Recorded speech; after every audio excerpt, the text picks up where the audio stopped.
Well, right now, though, very pleased to have with us on the program the head of the New York State Rifle and Pistol Association, Mr. Tom King. Tom, thank you for your time, sir. Thank you, Cam, for having me on. It's great to be here. Well, listen, we talked last hour when NRA tweeted about the brand new lawsuit that it and the New York State Rifle and Pistol Association have filed against Governor Cuomo and the New York SAFE Act. So, what can you tell us about the new lawsuit, Tom? Well, it's a very, very comprehensive suit, Cam.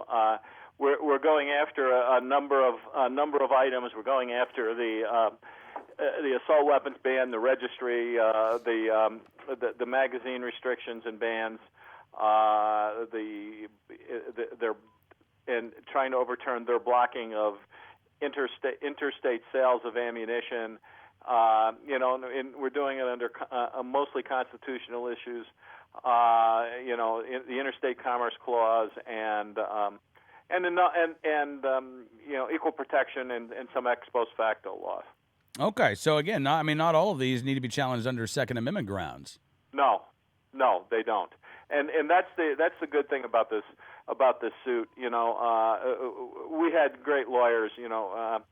We've got Steve Holbrook, and as our lead counsel, a number of other attorneys, and as a local counsel, a fellow by the name of Brian Stapleton in New York, and these guys are just very good. All right. Well, I know that that's very, very good news to hear, and it comes, Tom, I got to say, I think at a very good time in the debate in New York State, because Governor Cuomo yesterday having to go back and say, there are problems, technical corrections. We need technical corrections. Today, I saw that he had admitted the magazine ban in reality is unworkable because you're not going to find 7-round magazines for gun owners in New York State. So the suggestion or the solution, it wasn't even a suggestion, the solution that he's proposing, as I understand it, is to change the law so that you would be allowed your 10-round magazine, but you would only be allowed to put 7 bullets in it. Yeah, and I almost have to think that something like that came from Bloomberg because it's so reminiscent of the big gulp law. Right. Exactly. Well, I said this is like saying Bloomberg saying, you know what, you can keep your 20-ounce cups, but you can only fill them up to the 16-ounce level. And this is exactly. So arbitrary. I mean, Bloomberg is on the record, Tom, as saying he thinks that 7 was too many. He wanted 3. So again, if you're going to let people keep their, if our bettors are going to let us keep our 10-round magazines, then what is to stop our bettors from saying, yeah, we think 7? Mike was right. 7's too many. You get 3. Oh, I totally agree with you on that, Cam, because that's exactly what's going to happen. The next time there's a shooting somewhere, or something like that, they're going to come back and say, we didn't go far enough. That's why it happened again, and that's exactly what That's exactly what they'll attempt. Right. Meanwhile, again, any criminal who has illegally obtained a firearm and a magazine so that he can commit a violent crime is highly unlikely, Tom, to abide by Governor Cuomo's mandate to only put 7 bullets in that magazine. And the penalty for this guy is going to be far less than the penalty for the armed robbery or the carjacking or the home invasion that the individual would be committing. Sure. Under some circumstances, for the lawful gun owner, having a high capacity magazine, which still hasn't been really, it hasn't been described as to what it is it's a D-class felony. That's pretty harsh. Yeah, that is pretty harsh, Tom. This is, and again, this is what Governor Cuomo is really proud of. Apparently, he wants to see this bill, quote unquote, fixed so that it doesn't apply to law enforcement anymore and it doesn't apply to Hollywood anymore. I got to ask you this, Tom. Is there any sense at all in the legislature to say, again, I don't know that there'd be the votes there in the Senate to even do something like this, but to say, look, this was the bill that you wanted, Governor. This was the bill that you rammed down our throats. You live with this bill. We're not going to amend it. We're not going to quote unquote fix it the way you want it to be fixed. You deal with these consequences. There are people that are pushing for that, and I would say the chances of that happening, there's a pretty good chance that it could happen, but not a big enough chance that I'd bet on it. All right. Well, I mean, that's fair enough. I mean, look, it's a bad law, and we know it's a bad law, but it's got to rankle you, Tom, when you see Governor Cuomo say, all right, well, now we want to go back. We want to let Hollywood be able to make their movies in New York City with these guns that you, Tom King, can't own. Sure.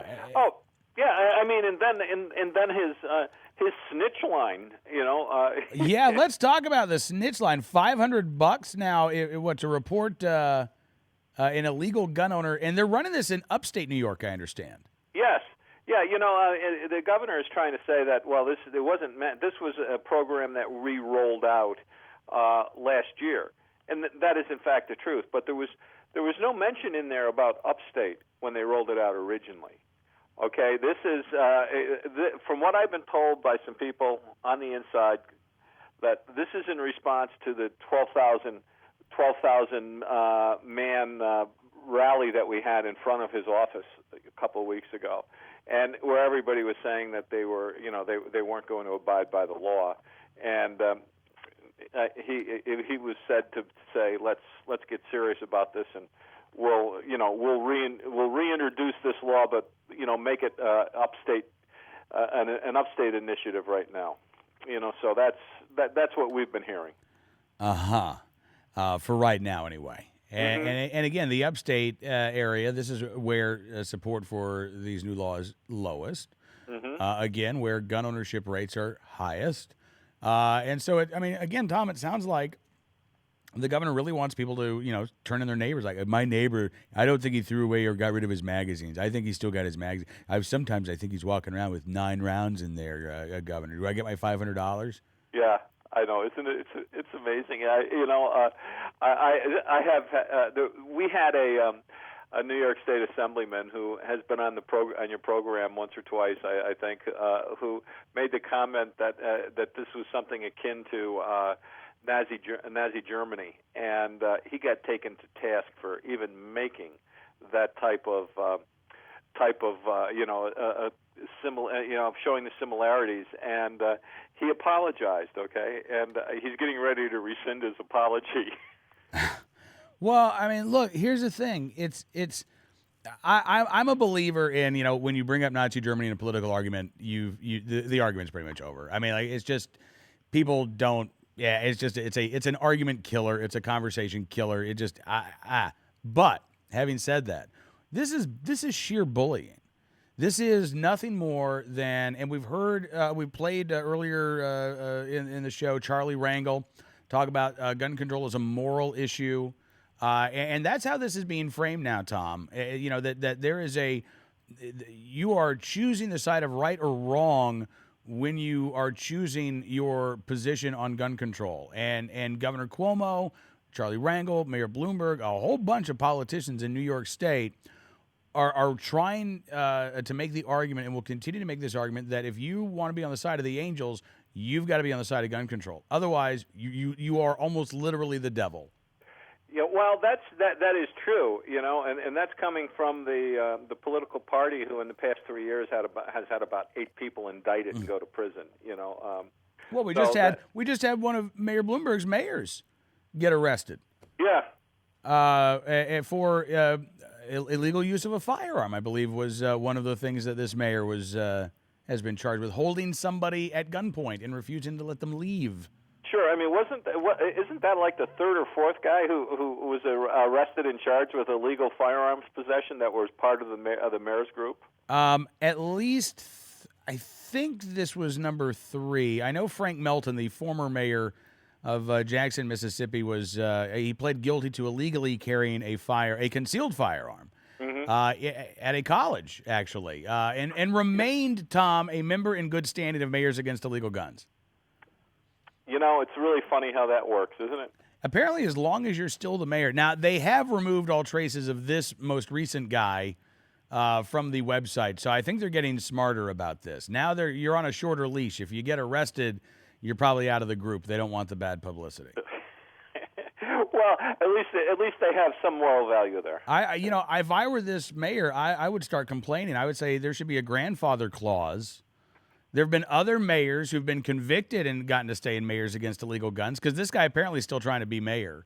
He doesn't want to step down. So grandfather clauses are out now because they removed them off with the SAFE Act. Okay, so we don't look at grandfather clauses anymore. Touche, Mr. King.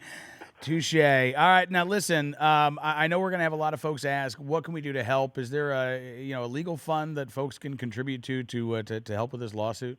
Yes, they can. Yes, there is. They can go to our website www.nysrpa.org, and you will see you'll see a copy of our lawsuit, and there's going to be a couple of buttons for donations. Right around that. I haven't seen the website yet, so I'm talking about the way we discussed how it would be set up. But there's a couple of buttons that you can click on, and you can either join the association or make a donation, or do both if you'd like. All right. Well, listen, Tom, thank you again for your time this afternoon. And what's your advice about the snitch letters? Have you had a lot of folks calling the office about this? Oh yeah, there's been a lot of a lot of calls, and my I can't tell you my advice over the but there have been some people who've come up with unique ways to deal with this. Right. And I think that Mayor Bloomberg was reported last night, but I'm not sure about that. All right. Well, there you go, Mr. King. Thank you again, sir, and look forward to talking to you again very soon. Thanks a lot, Cam. Take care.